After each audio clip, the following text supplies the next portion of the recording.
What's up everybody, I'm Donovan and this is How to Happy. In this video we're going to be talking about how the goal isn't to be happy all the time. No one's happy all the time. So you might know one or maybe a handful of people who seem to be happy all the time. They're like super bubbly and nothing ever seems to trouble them, and you always are just seeing them really excited about everything.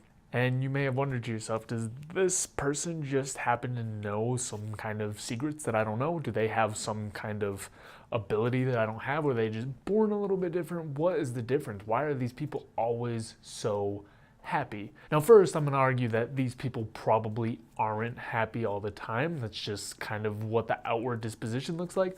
But I don't even think being happy all the time is the goal. It's not only unrealistic, it's just not a natural experience. It's also not really something that's fair to strive for. If you think that you're going to achieve happiness all the time and then you don't get it, it's going to make you more frustrated when it wasn't a realistically attainable goal in the first place.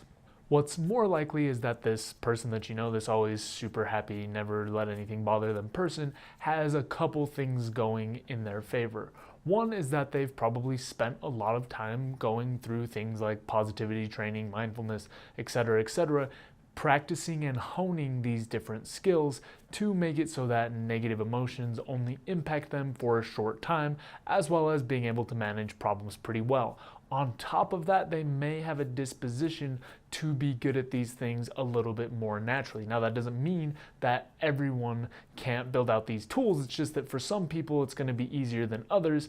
And if they've been at it for a long time, it's going to seem even easier. The good news is this is something that we can all train and work on. So, for example, if you work actively on blocking negative thoughts, you're probably still going to have negative thoughts come up, right? But as you practice and get good at redirecting them quickly, you're going to be able to stay out of negative emotional states. Now, that's only one short example. So imagine building out, hundreds of these tools and layering them on top of each other, blocking negative thoughts, mindfulness, meditation, gratefulness, etc. All of these things build upon each other until you have all the different tools that you need so that you don't have to spend a lot of time in negative states. You combine them all together and you will quickly be able to get to the places that you want to go. Now, this takes a lot of time and a lot of practice and a lot of learning. It's not something that just happens overnight, but it is something that everyone can develop. Now, if it seems like for this super happy person that you know that it's extremely effortless, this is probably because they've had a lot more practice, and it may come to them, like I said, very naturally. So you can compare it to, a metaphor of someone who has a job that has a lot of intense physical labor, right? They're going to be in really good shape even though they're not really paying attention to it. It's just a byproduct of things that they already do. People can develop positivity in this way. They can have started a couple habits just by chance that have allowed them to become extremely happy. And that way, they're not necessarily even aware of the tools that they're using, yet they're using them really effectively to bring themselves into a really positive state.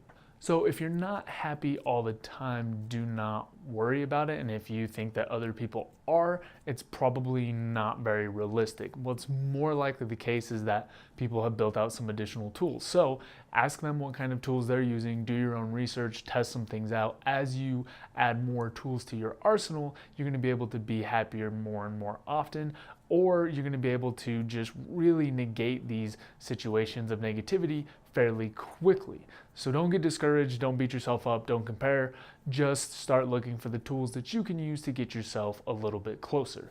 Let's move into the exercise section. Number 1, find the happiest person you know and ask them what things they do to keep positive.